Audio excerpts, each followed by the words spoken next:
அத்தியாயம் 9 பதம் 9. தனஞ்சயனே, இச்செயல்கள் எதுவும் என்னை பந்தப்படுத்த முடியாது.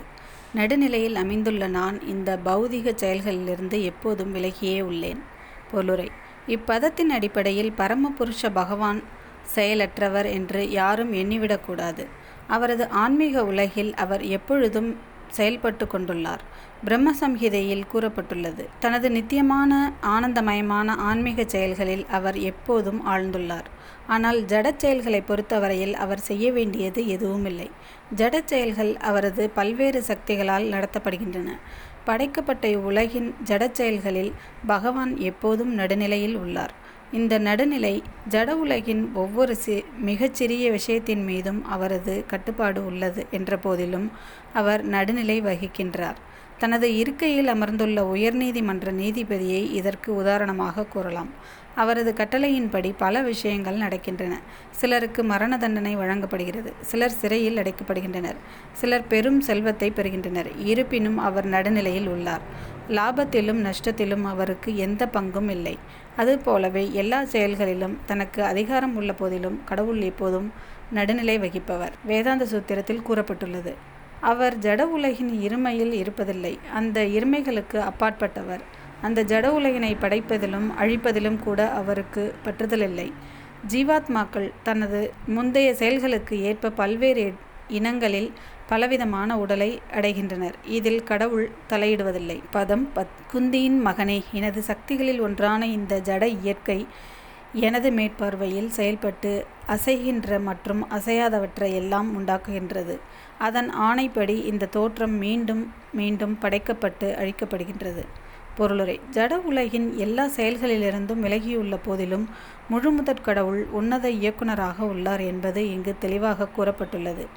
இந்த ஜட தோற்றத்தின் பின்னணியும் உயர் இச்சையும் பரமபுருஷரே. இருப்பினும் நிர்வாகம் ஜட இயற்கையாலேயே நடத்தப்படுகின்றது. பற்பல உருவங்களிலும் இனங்களிலும் இருக்கும் எல்லா ஜீவாத்மாக்களுக்கும் தானே தந்தை என்று பகவத்கீதையில் கிருஷ்ணரும் கூறுகிறார். தாயின் கருப்பையில் குழந்தைக்கான விதையை அளிப்பவர் தந்தை. அதுபோலவே முழுமுதற் கடவுள் தனது பார்வையின் மூலம் எல்லா ஜீவாத்மாக்களையும் ஜட இயற்கையின் கருப்பையில் விதைக்கிறார். அந்த உயிர்வாழிகள் தங்களது முந்தைய விருப்பத்திற்கும் செயல்களுக்கும் ஏற்ப பற்பல உருவங்களிலும் இனங்களிலும் வெளிவருகின்றனர். பரமபுருஷரது பார்வையின் கீழ் பிறந்தாலும் இந்த ஜீவாத்மாக்கள் அனைவரும் தங்களது முற்செயல்களுக்கும் விருப்பங்களுக்கும் ஏற்பவே பலவிதமான உடல்களை அடைகின்றனர். எனவே பகவானுக்கும் ஜட உலகத்திற்கும் நேரடி தொடர்பு இல்லை. அவர் ஜட இயற்கையின் மீது தனது பார்வையை மட்டுமே செலுத்துகிறார். அந்த பார்வையினால் ஜட இயற்கை இயக்கம் பெற்றவுடன் அனைத்தும் படைக்கப்படுகின்றன. பரமபுருஷர் ஜட இயற்கையின் மீது தனது பார்வையை செலுத்துவதால் இதில் அவருக்கும் பங்குள்ளது என்பதில் ஐயமில்லை. ஆனால் இதில் அவருக்கு நேரடியான பங்கு எதுவுமில்லை. ஸ்மிருதியில் பின்வரும் உதாரணம் கொடுக்கப்பட்டுள்ளது. வாசனையுள்ள மலர் முன்னிருந்தால் அதன் மனம் நுகரும் சக்தியினால் உணரப்படுகின்றது. இருப்பினும் நுகர்ச்சியும் மலரும் ஒன்றிலிருந்து ஒன்று வேறுபட்டவை. இதே போன்ற தொடர்பு ஜட உலகத்திற்கும் பரமபுருஷ பகவானுக்கும் இடையே உள்ளது. இந்த ஜட உலகில் அவர் செய்ய வேண்டியது ஏதுமில்லை. எனினும் தமது பார்வையினால் படைத்து ஏற்பாடு செய்கிறார். சுருக்கமாக சொன்னால் பரமபுருஷ பகவானின் மேற்பார்வையின்றி ஜட இயற்கையால் ஒன்றும் செய்ய முடியாது. இருந்தும் முழுமுதற் கடவுள் எல்லா ஜட செயல்களிலிருந்தும் விலகியிருக்கிறார். பதம் 11. மனித உருவில் நான் தோன்றும்போது முட்டாள்கள் என்னை ஏளனம் செய்கின்றனர் என்று எனது பரம இயற்கையை, அதாவது இருப்பவை அனைத்திற்கும் நானே உன்னத உரிமையாளன் என்பதை அவர்கள் அறியார்கள். பொருளுரை. மனிதரைப் போல தோற்றமளித்தாலும் பரமபுருஷ பகவான் சாதாரண மனிதரல்ல என்பது இவ்வத்தியாயத்தின் முந்தைய பதங்களுக்கான விளக்கங்களின் மூலம் தெளிவாக்கப்பட்டது. படைத்தல், காத்தல், அழித்தல் ஆகியவற்றை நடத்தும் பரமபுருஷ பகவான் சாதாரண மனிதனாக இருக்க முடியாது. இருந்தும் கிருஷ்ணர் ஒரு பலம் பொருந்திய மனிதரே. மனிதர்களுக்கு மேலானவர் அல்ல என்று கருதும் மூடர்கள் பலர் உள்ளனர். உண்மையில் பிரம்ம சம்ஹிதையில் கூறியுள்ளபடி அவரே ஆதி புருஷர். அவரே முழுமுதற் கடவுள். ஈஸ்வரர்கள், ஆளுநர்கள் பலர் உள்ளனர். ஒருவரை விட மற்றவர் சிறந்தவராக உள்ளனர். ஜட உலகின் சாதாரண நிர்வாகத்தில் நாம் ஓர் அலுவலரை காண்கிறோம். அவருக்கு மேல் காரியதரிசி, அவருக்கு மேல் மந்திரி, அவருக்கு மேல் பிரதமர் என இருக்கின்றனர். அவர்களில் ஒவ்வொருவரும் ஆள்பவர்களே. இருப்பினும் ஒருவர் மற்றவரால் ஆளப்படுகிறார். கிருஷ்ணரே பரம ஆளுநர் என்று பிரம்ம சம்ஹிதையில் கூறப்பட்டுள்ளது. ஜட உலகிலும் ஆன்மீக உலகிலும் ஆளுநர்கள் பலர் உள்ளனர் என்பதில் ஐயமில்லை. ஆனால் கிருஷ்ணரே பரம ஆளுநர். அவரது உடல் ஜடக்கலப்பற்ற சச்சிதானந்தமாகும். முந்தைய பதங்களில் கூறப்பட்ட அற்புதமான செயல்களை ஜட உடல்கள் செய்ய முடியாது. கடவுளின் உடல் நித்தியமானது, ஆனந்தமானது மற்றும் அறிவு நிறைந்தது. அவர் ஒரு சாதாரண மனிதரல்ல என்ற போதிலும் மூடர்கள் அவரை ஏளனம் செய்து சாதாரண மனிதராக கருதுகின்றனர். அவரது உடல் இங்கு மனுஷ்யம் என்று கூறப்படுகிறது. ஏனெனில் அவர் ஒரு மனிதரைப் போல, அர்ஜுனனின் நண்பரைப் போல, குருஷேத்திர யுத்தத்தில் கலந்து கொண்டுள்ள ஓர் அரசியல்வாதியைப் போல செயல்படுகிறார். பல விதங்களில் அவர் ஒரு சாதாரண மனிதரைப் போல செயல்படுகிறார். ஆனால் உண்மையில் அவரது உடல் ஆனந்த விக்கிரக, நித்தியமான ஆனந்தமும் அறிவும் பூரணமாக உடையதாகும். வேத மொழியிலும் இஃது உறுதி செய்யப்பட்டுள்ளது. நித்தியமான அறிவுடன் ஆனந்த ரூபமாக விளங்கும் பரமபுருஷ பகவான் கிருஷ்ணருக்கு எனது பணிவான வந்தனைகள். வேத மொழியில் மற்றும் பல வர்ணனைகளும் உள்ளன. புலன்களுக்கும் பசுக்களுக்கும் இன்பமளிக்கும் கோவிந்தன் நீரே. மேலும் உமது உடல் திவ்யமானது, நித்தியமானது, ஆனந்தமயமானது, பூரண அறிவுடையது. பகவான் கிருஷ்ணரின் உடல் பூரண ஆனந்தம், அறிவு போன்ற திவ்யமான குணங்களுடன் உள்ள போதிலும் பகவத்கீதைக்கு விளக்கமளிக்கும் கருத்துரையாளர்களும் பெயரளவு அறிஞர்களும் கிருஷ்ணரை சாதாரண மனிதராக ஏளனம் செய்கின்றனர். தனது முற்கால நற்செயல்களின் விளைவுகளால் அறிஞன் ஒருவன் அறிவுடைய மனிதனாக பிறந்திருக்கலாம். ஆனால் ஸ்ரீ கிருஷ்ணரை பற்றிய கருத்து அவனது அறிவு பற்றாக்குறையை காட்டுகின்றது. எனவே அத்தகையவன் மூடன் என்று அழைக்கப்படுகின்றான். ஏனெனில் முட்டாள்கள் மட்டுமே கிருஷ்ணரை சாதாரண மனிதராக கருதுவர். பரமபுருஷரின் இரகசியமான செயல்களையும் அவரது பல்வேறு சக்திகளையும் அறியாத முட்டாள்கள் மட்டுமே கிருஷ்ணரை சாதாரண மனிதராக கருதுவர். அவரது உடல் பூரண அறிவும் ஆனந்தமும் நிரம்பியது என்பதையும், இருப்பவை அனைத்திற்கும் அவரே உரிமையாளர் என்பதையும், அவரால் எவருக்கும் முக்தி கொடுக்க முடியும் என்பதையும் அவர்கள் அறியார்கள்.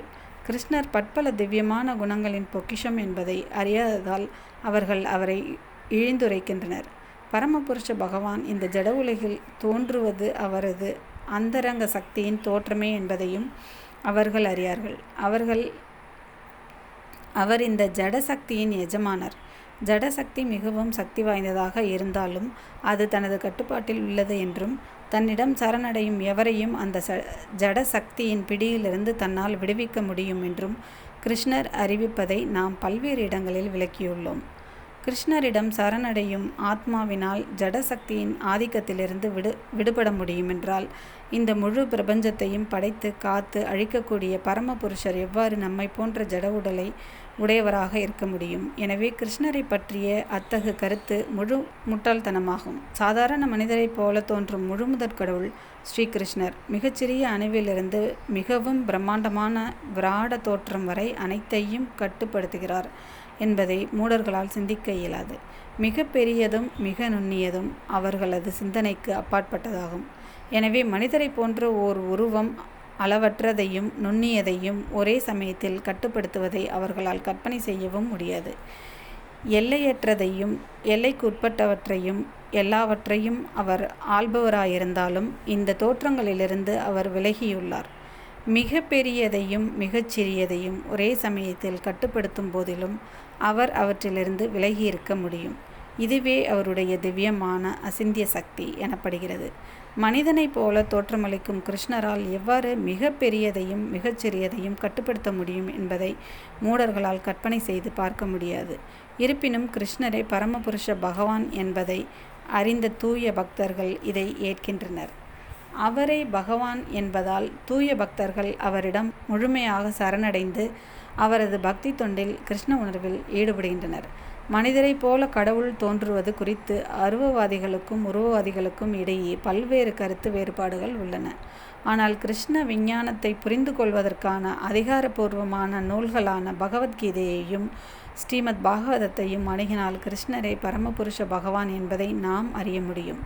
இவ்வுலகில் சாதாரண மனிதரைப் போல தோன்றினாலும் அவர் சாதாரண மனிதரல்ல. ஸ்ரீமத் பாகவதத்தின் முதல் காண்டம் முதல் அத்தியாயத்தில் சௌனகரை தலைவராக கொண்ட சாதுக்கள் கிருஷ்ணரது செயல்களை பற்றி வினவுகையில் புருஷோத்தமரான முழுமுதற் கடவுள் ஸ்ரீ கிருஷ்ணர் பலராமருடன் இணைந்து மனிதரைப் போல விளையாடினார். அத்தகைய வேடத்தில் மனித சக்திக்கு மீறிய செயல்கள் பலவற்றை அவர் நிகழ்த்தினார். மனிதரை போன்ற பகவானின் தோற்றம் மூடர்களை குழப்புகின்றது. இப்பூமியில் அவதரித்த போது கிருஷ்ணர் செய்த அற்புதமான லீலைகளை எந்த மனிதனாலும் செய்ய முடியாது.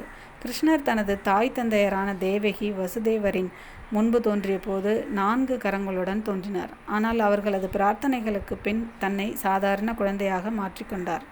அவர் ஒரு சாதாரண குழந்தையாக சாதாரண மனிதராக மாறினார் என்று பாகவதத்தில் கூறப்பட்டுள்ளது. சாதாரண மனிதரை போன்ற கடவுளின் தோற்றமும் அவரது திவ்ய உடலின் ஒரு தன்மையே என்பது இங்கு மீண்டும் குறிப்பிடப்பட்டுள்ளது. பகவத்கீதையின் 11ஆம் அத்தியாயத்தில் 4 புயங்களையுடைய கிருஷ்ணரது உருவை காண அர்ஜுனன் பிரார்த்தனை செய்ததாக கூறப்பட்டுள்ளது. இந்த ரூபத்தை காட்டிய பின்னர் அர்ஜுனனின் வேண்டுகோளின்படி கிருஷ்ணர் மீண்டும் மனிதரை போன்று தனது சுய உருவிற்கு திரும்பினார். பரமபுருஷரின் இத்தகு பலதரப்பட்ட தன்மைகள் நிச்சயமாக சாதாரண மனிதனுக்கு உரித்தானதல்ல. மாயாவாத தத்துவங்களால் பாதிக்கப்பட்டு கிருஷ்ணரை ஏளனம் செய்யும் சிலர் கிருஷ்ணர் சாதாரண மனிதரே என்பதை நிரூபிக்க ஸ்ரீமத் பாகவதத்தின் பின்வரும் பதத்தை மேற்கோள் காட்டுகின்றனர். பரம்பொருள் எல்லா ஜீவாத்மாக்களிலும் உள்ளது.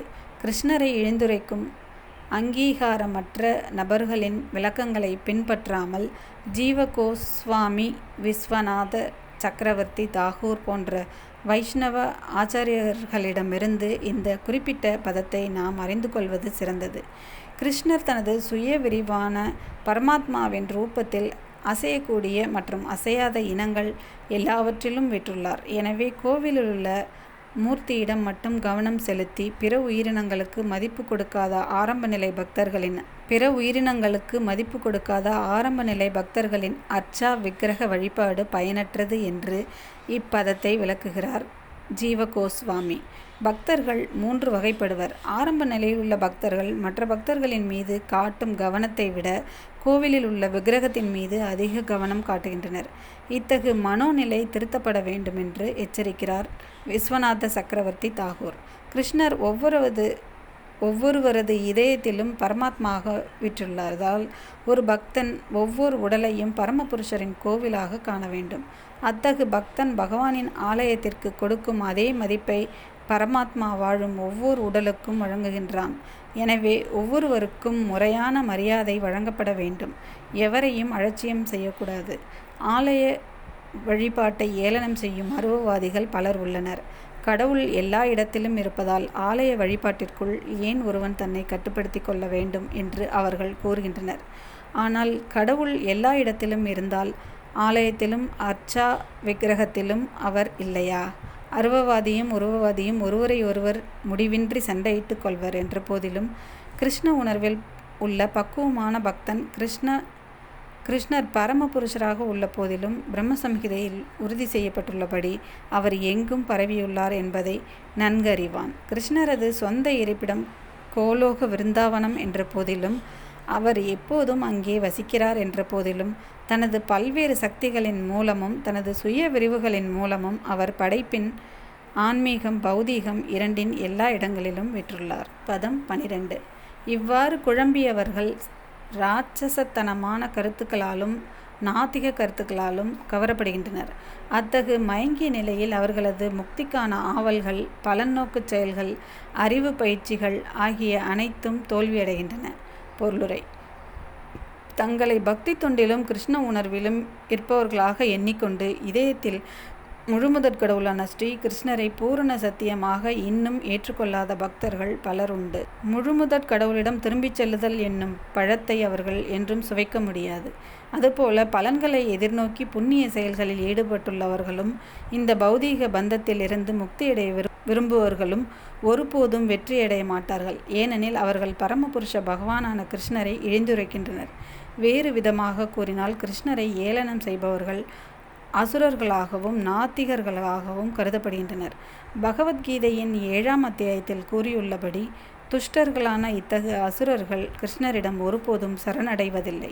எனவே பூரண சத்தியத்தை அடைவதற்கான அவர்களது மனக்கற்பனைகள் சாதாரண ஜீவாத்மாவும் கிருஷ்ணரும் ஒன்றே என்னும் தவறான முடிவிற்கு அவர்களை கொண்டு வருகின்றது.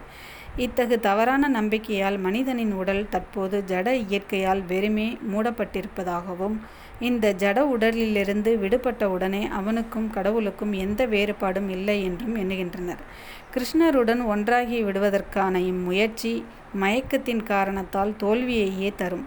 நாத்திகமும் அசுர கலாச்சாரமும் கொண்ட இத்தகு ஆன்மீக அறிவு என்றும் பயனற்றது. இதுவே இப்பதத்தின் உட்பொருள். வேதாந்த சூத்திரம், உபனிஷத்து போன்ற வேத சாஸ்திரங்களின் மூலம் இத்தகைய நபர்களால் வளர்க்கப்படும் அறிவு எப்போதும் தோல்வியிலேயே முடியும். எனவே புருஷோத்தமரான முழுமுதற் கடவுள் ஸ்ரீ கிருஷ்ணரை சாதாரண மனிதராக கருதுவது மிகப்பெரிய குற்றம். அவ்வாறு கருதுபவர்கள் நிச்சயமாக குழப்பத்திலேயே இருப்பர். ஏனெனில் அவர்களால் கிருஷ்ணருடைய நித்தியமான ரூபத்தை புரிந்து கொள்ள முடியாது. கிருஷ்ணரது தேகத்தை பௌதிகமாக கருதுபவன் ஸ்ருதியின் சடங்குகள் மற்றும் செயல்களிலிருந்து விரட்டியடிக்கப்பட வேண்டும். யாரேனும் அத்தகையவனது முகத்தை தற்செயலாக காண நேரிட்டால் அப்பாதிப்பிலிருந்து தடுத்து கொள்வதற்காக உடனே அவன் கங்கையில் நீராட வேண்டும். புருஷோத்தமரான முழுமுதற் கடவுள் ஸ்ரீ கிருஷ்ணரிடம் உள்ள பொறாமையின் காரணத்தால் மக்கள் அவரை கேலி செய்கின்றனர். அத்தகையவர்களின் வருங்காலம் நாத்திகத்தன்மையும் அசுரகுணமும் கொண்ட இனங்களில் மீண்டும் மீண்டும் பிறவி எடுப்பதே அவர்களது உண்மை அறிவு என்றென்றும் மயக்கத்திலேயே இருக்கும். படிப்படியாக அவர்கள் படைப்பின் இருண்ட பகுதிக்கு இழிவடைவார்கள். பதம் 13. பிருதாவின் மகனை குழப்பமடையாத மகாத்மாக்களோ தெய்வீக இயற்கையின் பாதுகாப்பில் உள்ளனர். அவர்கள் பரமபுருஷ பகவானான என்னை ஆதி புருஷனாகவும் அழிவற்றவனாகவும் அறிந்து எனது பக்தி தொண்டில் பூரணமாக ஈடுபட்டுள்ளனர். பொருளுரை. மகாத்மா என்பதன் பொருள் இப்பதத்தில் தெளிவாக கொடுக்கப்பட்டுள்ளது. மகாத்மாவின் முதல் அறிகுறி என்னவெனில், அவர் தெய்வீக இயற்கையில் நிலை பெற்றவர். அவர் ஜட இயற்கையின் கட்டுப்பாட்டில் இல்லை. இது எவ்வாறு சாத்தியம்? புருஷோத்தமரான முழுமுதற் கடவுள் ஸ்ரீ கிருஷ்ணரிடம் சரணடைபவன் ஜட இயற்கையின் கட்டுப்பாட்டிலிருந்து உடனடியாக விடுதலை பெறுகிறான் என்று 7ஆம் அத்தியாயத்தில் விளக்கப்பட்டது. அதுவே தகுதி. பரமபுருஷ பகவானிடம் ஆத்ம சமர்ப்பணம் செய்பவன் உடனடியாக ஜடசக்தியின் கட்டுப்பாட்டிலிருந்து விடுபடுகிறான். இதுவே அடிப்படை கொள்கையாகும். நடுநிலை சக்தி என்பதால் ஜட இயற்கையின் கட்டுப்பாட்டிலிருந்து விடுபட்டவுடனே ஆத்மா ஆன்மீக இயற்கையின் வழிகாட்டுதலில் வைக்கப்படுகிறான். ஆன்மீக இயற்கையின் இந்த வழிகாட்டுதல் தெய்வீக இயற்கை என்று அழைக்கப்படுகிறது. எனவே புருஷோத்தமரான முழுமுதற் கடவுளிடம் சரணடைவதன் மூலம் ஒருவன் ஏற்றம் பெறும்போது அவன் மகாத்மாவின் நிலையை அடைகிறான். மகாத்மா தனது கவனத்தை கிருஷ்ணரிடமிருந்து திசை திருப்புவதில்லை. ஏனெனில் கிருஷ்ணரை எல்லா காரணங்களுக்கும் காரணமான ஆதிபுருஷர் என்பதை அவன் அறிவான். இதில் எந்த சந்தேகமும் இல்லை. இத்தகு மகாத்மா தூய பக்தர்களான இதர மகாத்மாக்களுடைய உறவில் முன்னேற்றம் பெறுகிறான். தூய பக்தர்கள் கிருஷ்ணரது இதர ரூபத்திலும், அதாவது 4 கைகளை கொண்ட மகாவிஷ்ணு போன்ற ரூபத்திலும் கூட கவரப்படுவதில்லை. அவர்கள் 2 கைகளுடன் திகழும் கிருஷ்ணரது உருவத்தால் மட்டுமே கவரப்படுகின்றனர். கிருஷ்ணரது பிற உருவங்களாலேயே கவரப்படாத பட்சத்தில் தேவர்களின் உருவத்தையோ மனிதனின் உருவத்தையோ அவர்கள் நிச்சயமாக கருத்தில் கொள்வதில்லை. கிருஷ்ண உணர்வில் கிருஷ்ணரை மட்டுமே தியானிக்கின்றனர். அவர்கள் எப்போதும் கிருஷ்ண உணர்வில் பகவானது வழுவாத தொண்டில் ஈடுபட்டுள்ளனர்.